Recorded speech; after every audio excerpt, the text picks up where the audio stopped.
अब इसने क्या जुल्म कर रखा है, जैसे दास ने बताया। और आपने इतिहास पढ़ा भी, हिमालय तीर्थ नामक पुस्तक में आचार्यों शंकराचार्यों द्वारा रची हुई है, केदारनाथ के द्वारा, उस सोसाइटी समिति के द्वारा प्रकाशित है, लिखी हुई है। इसमें कहा कि नारायण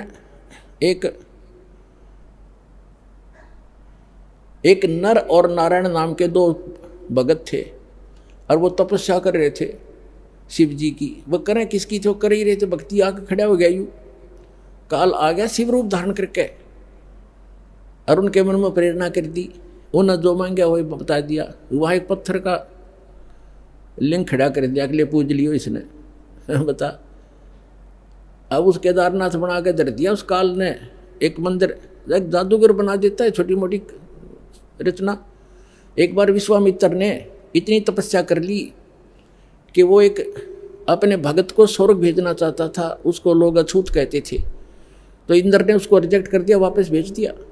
तब उसको पता चला तो उसने न्यारा स्वर्ग रचने की ठान ली और अपनी सिद्धि छोड़ने लगा।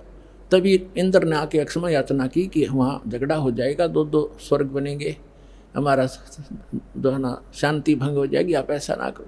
तो ये तो एक ऋषि कर देता है, छोटी मोटी कहानी। क्या इससे मोक्ष हो गया?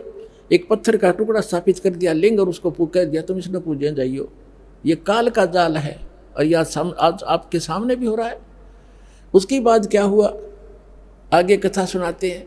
ये कैसे छल करता है जीव के साथ। ये तो केदारनाथ की स्थापना आपने सुन ली कि नर और नारायण नाम के दो ऋषि भक्ति करें थे। यू आकर खड़ा हो गया काल के मांगो क्या मांगते हो। उन्होंने क्या मांगा कि आप यहीं रही हो, पत्थर का एक। तो उसने पत्थर का लिंग बना दिया, किसी ने पूज लियो, और वो खिस गया। अब हमारे जो माथा उस पत्थर में, पूजने जाओ उसको। अब आगे एक और अजब कहानी आपको सुनाते हैं हिमालय तीर्थ के अंदर, देखिएगा। ये है हिमालय तीर्थ, वो पुस्तक जो हिमालय तीर्थ है ये, और केदारनाथ की रचना। ये कहाँ से छपी है आपको पहले ये देखिएगा कहाँ छपी है। ये देखिएगा, जेपी नबूरी, उप मुख्य कार्यकारी, श्री बद्रीनाथ केदारनाथ मंदिर समिति, ये ट्रैक्स एंड टूर्स कोलकाता, ये यहाँ से छपी है। Himalaya Tirth, a book on pilgrims by JP Naburi. ये सारा रंजू चक्रवर्ती प्रकाशक हैं, 76A/1, बामा चंद्राय रोड, कलकत्ता। जेपी नबूरी ग्रंथस्तव, मुद्रक हैं गिरी प्रिंट सर्विस, कलकत्ता। कीमत इतनी, ये सारा। अब इसके हम यहाँ आते हैं। अब यहाँ तक हम पढ़ चुके थे 18 पृष्ठ पे कि श्री नर और नारायण, श्री नर और नारायण ने भगवान शिव की को प्रसन्न करने के लिए बड़ी कठिन तपस्या की। इस तपस्या से तीनों लोकों में उनकी चर्चा होने लगी, जिसकी सभी लोकों में प्रशंसा होने लगी। फलस्वरूप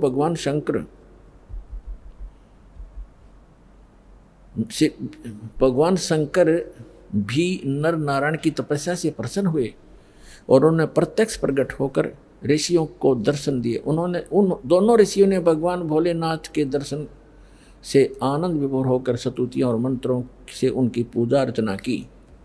भगवान शिव ने अत्यंत प्रसन्न होकर उनसे वर मांगने को कहा।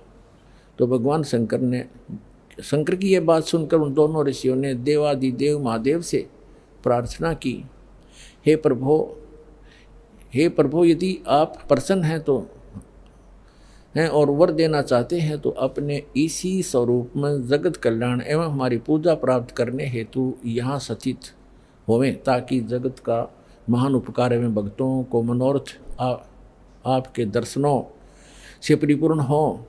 इस प्रकार भगवान शंकर नर नारायण की भक्ति से प्रसन्न होकर वहाँ स्थित हुए। बताओ, अब कहते हैं देवादिदेव महादेव भी यदि आप हम पर प्रसन्न हों तो भक्तों के कल्याण हेतु आप सदा सदा के लिए अपने स्वरूप को इस स्थान पर स्थापित करने की कृपा करें। यहाँ आकर आपका दर्शन पूजन करने वाले मनुष्यों को आपकी अविनाशी भक्ति प्राप्त होगी। ऋषियों की प्रार्थना सुनकर भगवान शिव ने ज्योतिर्लिंग के रूप में वहाँ वास करना स्वीकार किया। भगवान शिव से वर मांगते हुए नर और नारायण ऋषियों ने इस ज्योतिर्लिंग और इस पवित्र स्थान के विषय में जो कुछ कहा हुआ है अक्सर से सत्य है। इस ज्योतिर्लिंग के दर्शन, पूजन तथा या स्नान दान करने से भक्तों, अब हम 19 पृष्ठ पर आगे हिमालय तीर्थ के लौकिक फलों की प्राप्ति के साथ साथ अचल शिव भक्ति और साथ ही मोक्ष की प्राप्ति भी सहज हो जाती है।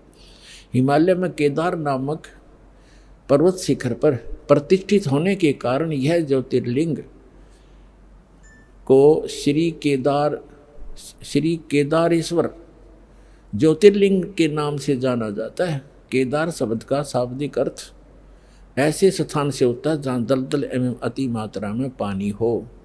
अब केदार क्षेत्र में यही स्थिति है क्योंकि भगवान शंकर जलधारा प्रिय हैं। नर और नारायण ऋषियों के पश्चात अन्य ऋषि मुनि व भक्तों द्वारा यह ज्योतिर्लिंग पूजित रहा। तत्पश्चात महाभारत काल में पांडव गोत्र हत्या अर्थात महाभारत युद्ध में अपने भाई बंधुओं आदि की हत्या के पाप से मुक्ति हेतु यहाँ पर देवादिदेव महादेव की आराधना द्वारा की गई। अपन आत्मा थोड़ा सा लिंक सुनाता हूँ। ये काल क्या करता है, कैसे छल किया उसने, उनके अंदर यह प्रेरणा भर दी क्योंकि इसके रिमोट में है कि आप यहाँ स्थापित हों। उसने एक पत्थर धर दिया, लिंग पत्थर का टुकड़ा कि इसने पूज लिया करियो। काल कह रहा मैं ऐसे भ्रमित करूँगा इन सभी को। और इसमें यह भी प्रमाण दिया है कि वहाँ उसके दर्शन करने जाने वालों को लौकिक भी लाभ होगा इस लोक का, और उनकी जो है उनको मोक्ष भी सहज प्राप्ति हो जाएगी। अब ये 15-20 हज़ार ने तो होगी मोक्ष प्राप्ति, वो मर गए बेचारे दब के दलदल में। तो पुण्यात्मा अब भी इतने ज़बरदस्त ठोकर लगी है मानव के, अब भी आंखें नहीं खुलेंगी तो आपने भांग घनी पी रखी है काल की। परमात्मा कहते हैं कबीर ये माया अटपटी सब गठान अड़ी, और किस किस को समझाऊं या कुएं भांग पड़ी।